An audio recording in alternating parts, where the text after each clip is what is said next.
In this video, we'll talk about how we can implement, train and use neural networks with TensorFlow. And so after we install TensorFlow, we import it as TF. The first thing we have here is data. And the data that we are working with is the MNIST dataset. And the MNIST dataset consists of hand-drawn digits.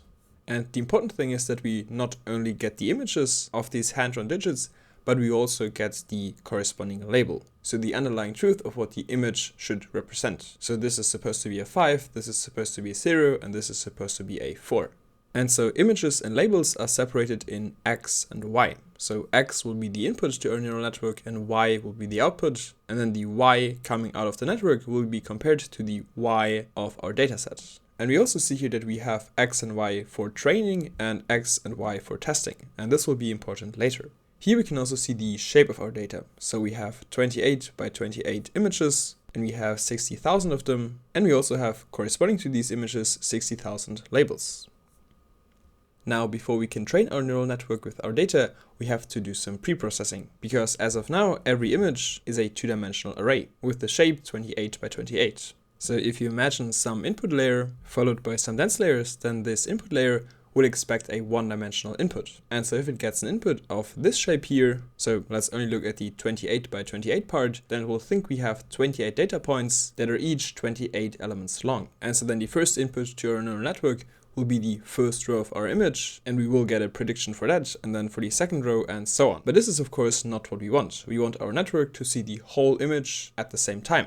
And so what we do is we reshape our two-dimensional image into a one-dimensional array. And we do this with reshape, so we call reshape on xtrain and also xtest, and we pass to it 28 times 28. And if we check the shape now, then we kept the 60,000 because of this -1 here, but instead of having that many 28 by 28 images, our images now are 784 elements long, and they're one-dimensional. So now when our neural network sees our input, it gets an array of length 784. And then from this array, the neural network predicts the label of that image. And speaking of the label, here we also have to do some pre-processing, because without any pre-processing, the target labels, so the underlying ground truth, are values from 0 to 9. And of course, our network could predict values from 0 to 9, and we could even restrict this somehow, maybe with a sigmoid function, which is naturally between 0 and 1. So we could multiply that output with 9, and then our network would only be able to output values from 0 to 9. But this is actually not that stable, since all the information of the network gets crammed into a single output neuron. And if the value changes only slightly, we might go from a 3 to a 4, even though they don't even look that similar. And so to build a much more stable network, we can use 10 output neurons, corresponding to each of the possible classes, so our digits 0 to 9. And then the class that the neural network predicts is determined by the neuron with the highest activation. So if we have 10 neurons and the first one has the highest activation, then the network predicts a 0. And so if we build our model that way, then the output will be an array of length 10. So we have activations for each of the 10 neurons. And now the thing is that our labels currently are only a single value, so a digit from 0 to 9. And this single digit is not really comparable to the array of length 10, so the output of our network. And so what we do is that we hot encode our targets. So if we now check out one of the labels, we can see that it's not a single value anymore, but an array also of length 10. And that's because we pass a 10 in here to the hot function. And what the hot function does is that it differentiates each element by putting a 1 in a different place. So in here, the 1 is in spot 0, 1, 2, 3, 4, 5. And so this is the hot encoding of the 5th digit. Of course, the digit and the position here don't always have to align. So if we would hot encode the digits 10 to 20, then we can also do that with an array of length 10, since we have only 10 different values. And so then the 10 would correspond maybe to a 1 in here, and all other being 0, and then the 20 would be a 1 in here, so in the last spot. But now in our case, if a 1 is here, that means our target is 0. If a 1 is in here, then our target is 1. Okay, now on to building the neural network model. And we'll do that using the functional API. And what functional API means is that we use this functional syntax here. So essentially we're chaining the layers as functions together. Here we can see dense layer, that's a function. This gets this as an input, that creates dense1, and then dense1 goes into here, which is also an argument to this function or this layer. and we use this functional syntax to operate TensorFlow. So because we operate TensorFlow through this syntax, we call it functional API. So here we can think of API as the cross-section between user and library, and the cross-section, so the thing that both the user and the library understands, is this functional syntax here, and so we call it functional API.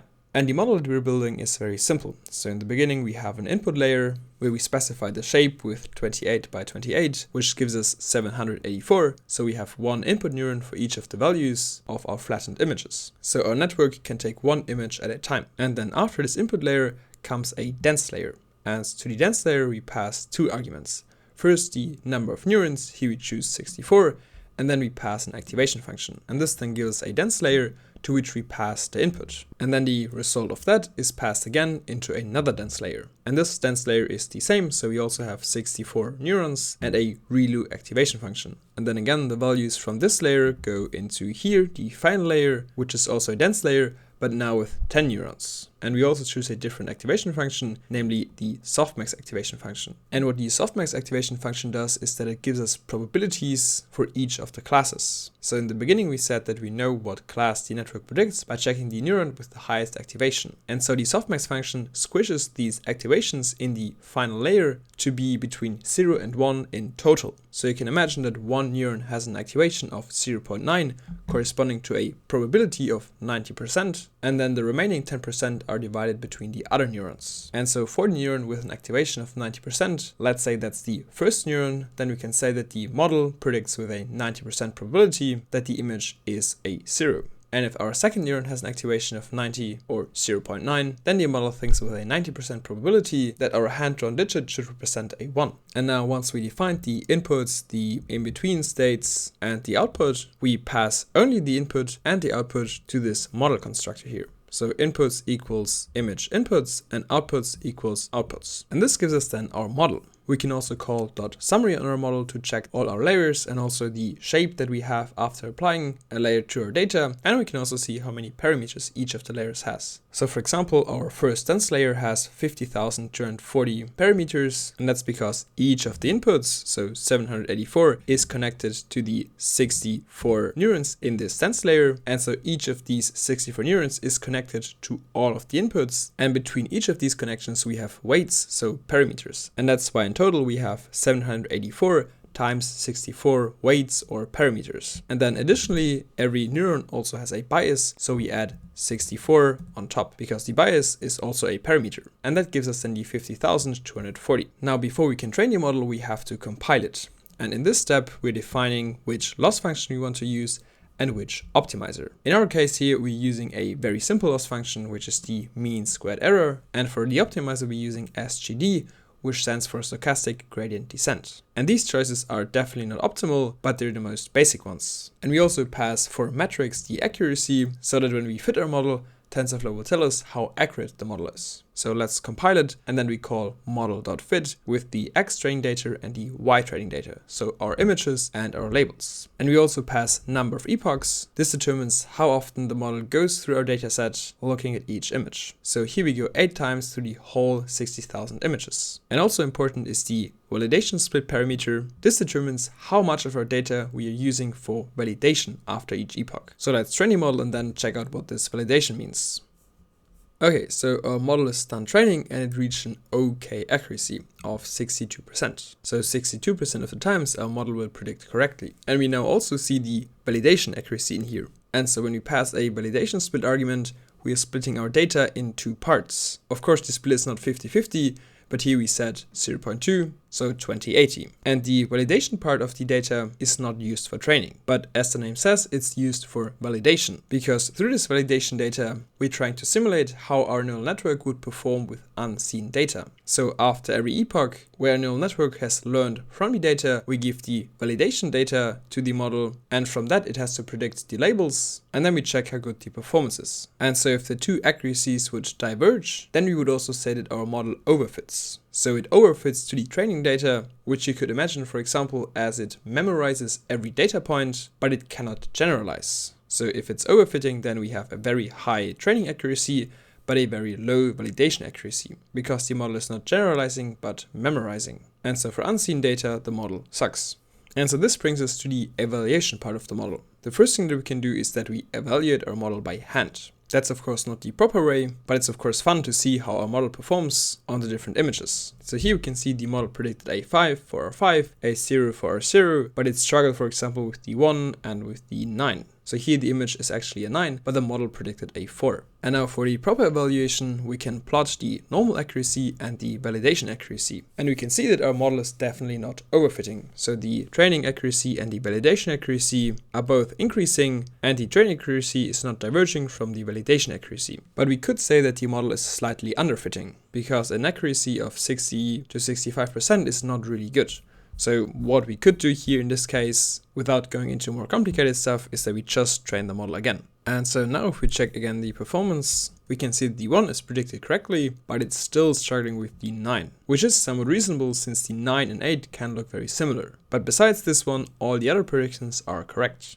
This now looks a little bit messy, but that's because we're not capturing all the epochs here, but just the last 8. And while you could think that the model is overfitting here at this point, if you check the accuracy, we're only between 73% and 75%, so this here is not a big difference.